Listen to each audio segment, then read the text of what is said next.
할렐루야. 오늘 주일 예배 오신 성도님들을 주님의 이름으로 환영하고 축복합니다.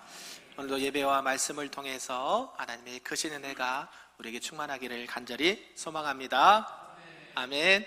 우리 옆 사람과 오늘 이렇게 사랑하고 축복하는 마음으로 인사하겠는데요, 한번 따라서 해보겠습니다. 겸손의 왕이신 주님을 따라갑시다. 사랑하고 축복합니다. 아멘. 그렇습니다. 오늘은 정려주일입니다. 우리 자녀께서 기도도 해주셨는데요, 이 정려주일, 예수님께서 어린 낙이 새끼를 타고 예루살렘 성에 입성하시면서 예수님이 우리의 진정한 왕이 되시고 또 그분을 따라가야 되는 것이 중요하다라는 말씀의 의미가 있는 귀한 날입니다. 인류의 역사는요, 힘이 센 사람들의 그 자들의 또 나라이고 역사입니다. 그래서 더 강한 무기가 있거나 더 많은 군대가 있거나 더 높은 보좌를 차지하는 자가 승리자로 이렇게 기록이 되죠. 오늘 본문의 배경도 보면 2000년 전 예루살렘도 이와 비슷한 상황이었습니다.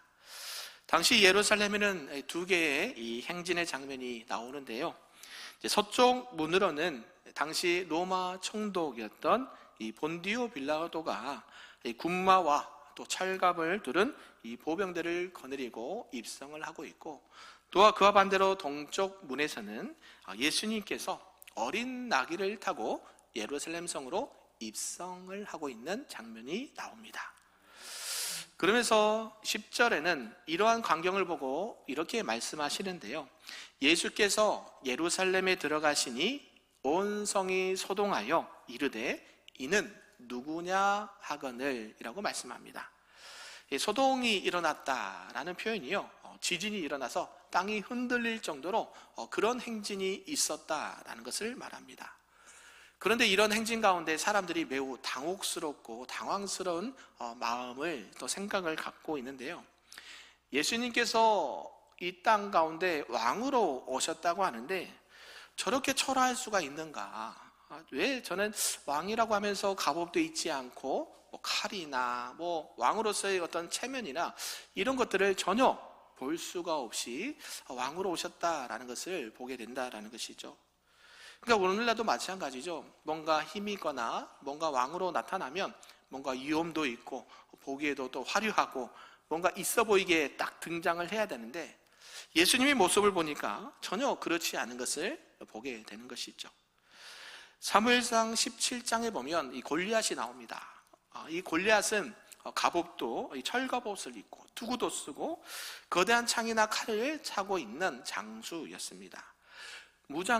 그렇게 무장한 골리앗이 힘의 상징이었고, 그렇게 한 자만이 승리를 거둘 수 있다라는 세상의 가치관이 있었습니다. 그런데 그와 반대로 다윗은 목동이었습니다. 이 골리앗과 싸우러 가는데 그냥 막대기 하나, 물맷돌 5개 들고 전쟁터로 나가게 되는 것이죠. 세상의 기준으로는 골리앗이 힘이 있고 무언가 갖췄기 때문에 승리할 것 같은데, 성경은 전혀 엉뚱하게 다윗이 막대기 하나 물맷돌 5개가 있는 이 허름하고 보잘것없는 다윗이 승리를 하게 되었다라는 사실입니다. 그러면서 우리 예수님이 누구의 후손으로 오셨습니까? 이 다윗 왕의 후손으로 오셨다라는 것이죠. 세상의 승리의 방법과 공식이 아니라 철저하게 하나님께서 예수 그리스도를 이 땅 가운데 겸손의 왕으로 보내셨고, 결국 그 초라해 보이는 그 왕으로 쏘신 예수님이 죄와 사망의 법에서 승리케 되는 것을 우리가 알 수 있다는 사실이죠. 그렇다면 우리 예수님께서는 왜 이렇게 낯설고 이런 세상과 좀 반대되는 방식으로 왕의 자리로 오르려 하셨을까요? 그 비밀이 바로 주님이 철저히 자기의 의가 아니라 하나님의 기록된 말씀대로 자신을 복종시켰기 때문이다 라고 말씀하는데요, 우리 첫 번째 한번 읽어볼까요? 시작. 주님은 말씀대로 오셨습니다. 아멘. 우리 주님께서 이제 예루살렘에 입성하고 나귀를 타고 오는 것이 말씀대로 오셨다라고 성경은 말씀하고 있습니다. 우리 조금 길지만 1절에서 5절까지를 천천히 생각해 보면서 읽어보도록 하겠습니다. 시작. 그들이 예루살렘에 가까이 가서 감난산 벳박에 이르렀을 때에 예수께서 두 제자를 보내시며 이르시되 너희는 맞은편 마을로 가라. 그리하면 곧 매인 나귀와 나귀 새끼가 함께 있는 것을 보리니 풀어 내게로 끌고 오라. 만일 누가 무슨 말을 하거든 주가 쓰시겠다 하라. 그리하면 즉시 보내리라 하시니 이는 선지자를 통하여 하신 말씀을 이루려 하심이라. 일러스되 시온의 딸에게 이르기를 내 왕이 내게 임하나니 그는 겸손하여 낙이 곧 멍에 매는 짐승의 새끼를 탓도다 하라 하였느니라. 아멘. 예수님께서 이제 예루살렘 성에 입성하기 전에 두 제자에게 말합니다. 저기 가서 나귀 새끼 한 마리를 끌고 와라 라고 명령하시죠. 그래서 이 나귀 새끼가 있는 곳으로 가서 그것을 보면 풀어 내게로 끌고 오라고 말합니다. 만약에 그 주인이나 누가 묻거든, 만일 누가 무슨 말을 하거든 주가 쓰시겠다 하라 하면 즉시 보내줄 것이다 라고 말씀을 하신다라는 것이죠. 여기서 주가라는 이 주라는 단어가요, 로드, 키리오스라는 단어가 쓰였습니다. 이것은 단순히 선생님이라는 단어가 아니라요, 우리가 잘 알고 있듯이 만물의 주인이시고 또 절대적인 주권자이신 그 주인 대신 주님을 말할 때 키리오스라는 단어가 쓰였다라는 것이죠. 그 만유의 주인 대신 예수님께서 하필이면 많은 동물들과 가축들이 있을 텐데 나귀를 왜 타셨을까요? 그 이유가 4절에 말하죠. 이는 선지자를 통하여 하신 말씀을 뭐 하시게 합니다? 이루려 하심이라. 우리 주님께서는 이 땅에 오시기 전에도 이미 구약의 많은 선지자들을 통해서 예언하셨습니다. 어떻게 이 땅 가운데 오시고 어디에서 태어나시고 어떤 사역을 사명을 감당하실 것인지를 이미 구약에 예언을 하셨다는 것이죠. 그래서 오늘 나귀를 타고 가는 이유도 하나님께서 예언자들을 통하여 하신 말씀을 이루려 하십니다라는 것이죠. 5절에 보면 그래서 뭐라고 하냐면 그는 겸손하여 나귀 곧 멍에 매는 짐승의 새끼를 탔도다 라고 말합니다. 예수님께서도 말씀에 의지해서 말씀대로 나귀를 타고 들어가게 되었다는 것이죠. 여기서 겸손하여 라는 단어가 우리가 생각을 해봐야 됩니다. 단순히 겸손하다라는 의미가 성격이 착하다 이런 정도의 뜻이 아닙니다. 프라위스라는 단어가 쓰였는데요, 금요일날도 잠깐 이 온유함에 대해서 얘기했는데 이 야생마가요, 이 주인의 손에 완전히 길들여져서 그 자기의 폭발적인 힘을 오직 주인의 뜻에만 사용할 때에 겸손합니다라는 단어를 썼다는 것이죠. 우리 주님은 능력이 많으신 분이십니다. 믿으십니까? 우리 주님이 능력이 없어서 나귀를 타는 게 아니라는 것이죠. 우리 주님이 말씀 한마디면 바람과 바다도 잠잠해집니다. 주님이 말씀 한마디 하시면 죽은 나사로가 살아납니다. 주님이 말씀 한마디만 하시면 병든 가난한 사람들, 병든 자들이 낫는 역사가 일어나게 된다는 것이죠. 능력이 많으신 그 주님께서 왜 하필이면 나귀를 타는가? 철저하게 겸손하셨다는 거죠. 자기의 능력이 많음에도 불구하고 하나님 말씀 앞에, 우리의 주인 되신 그 하나님의 말씀 앞에 철저하게 그 모든 것들을 맡겨드리는 것이 겸손함이라는 것입니다. 구약의 열왕기상 1장 33절에 보면요, 다윗 왕이 나중에 노년의 때에 이제 아도니아의 반역을 제압하고 그의 아들 솔로몬을 다음 왕으로 세울 때에 그는 솔로몬이 자신의 노새를 태워 기온샘으로 보냅니다. 아니, 다윗은 지금 어떤 상황입니까? 이스라엘의 두 번째 왕으로서 무한한 권력과 지위를 가지고 있는 다윗이었습니다. 그런 다윗이 자기 아들에게 왕위를 물려주는데 얼마나 많은 군마가 있었겠습니까? 그럼에도 불구하고 솔로몬을 노새되어서 보냈다라는 것이죠. 이스라엘 왕은 자신의 힘을 휘두르는 독재자의 자리가 아니라 오직 하나님의 말씀이라는 고삐에 길들여진 순종의 대리자임을 온몸으로 보여준 사건이라는 것이죠. 오늘 우리 예수님도 그 순종의 왕권을 완성해 가고 계신 줄로 믿습니다. 사랑하는 성도 여러분, 그래서 참된 권위는 내 몫을 높이거나 내가 가지고 있는 힘을 자랑하는 것이 아니다라는 것이죠.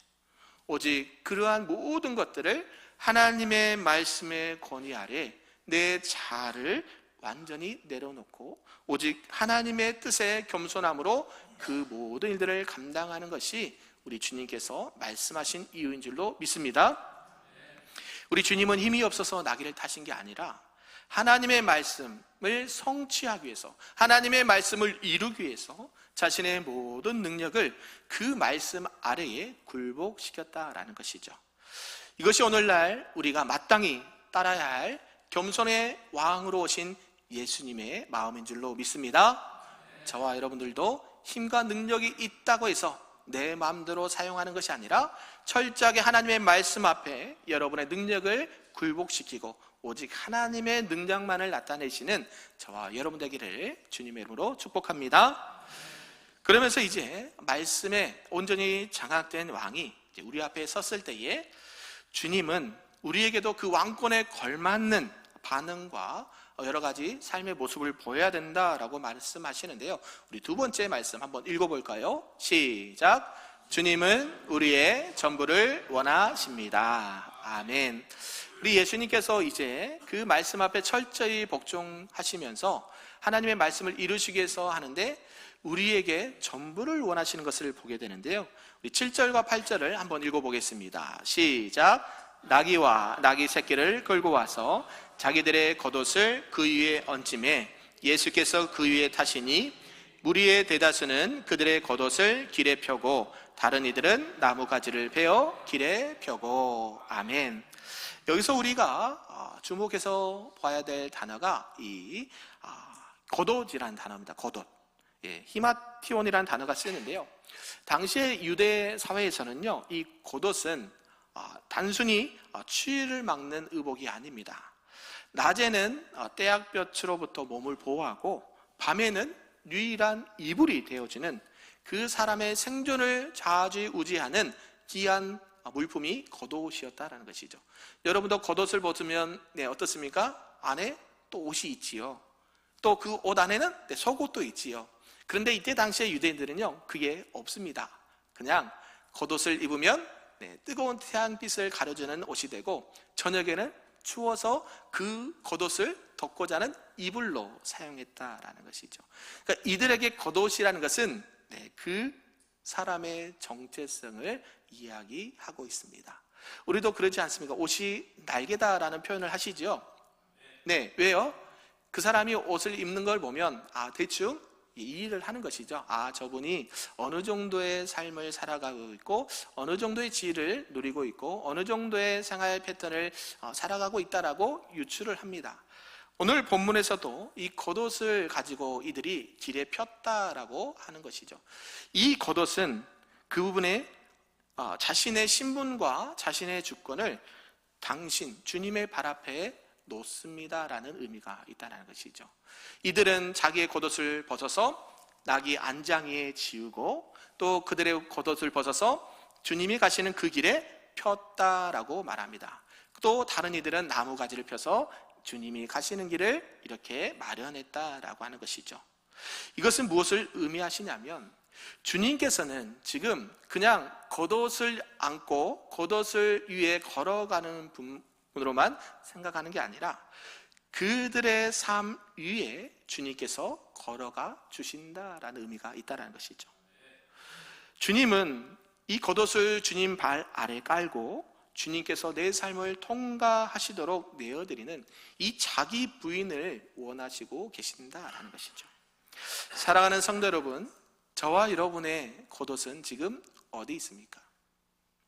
여전히 내 몸을 보호하기 위해서 혹시 그 겉옷을 꽉 붙잡고 있지는 않습니까? 아니면 겸손의 왕으로 오신 예수님의 가시는 길에 여러분의 겉옷을 펼쳐드리고 있습니까? 주님을 내 입술로, 내 마음으로 키리오스, 나의 주님, 나의 아버지, 나의 하나님이라고 외치지만 여전히 나는 내 겉옷을 주님 앞에 못 내어드리지는 않습니까?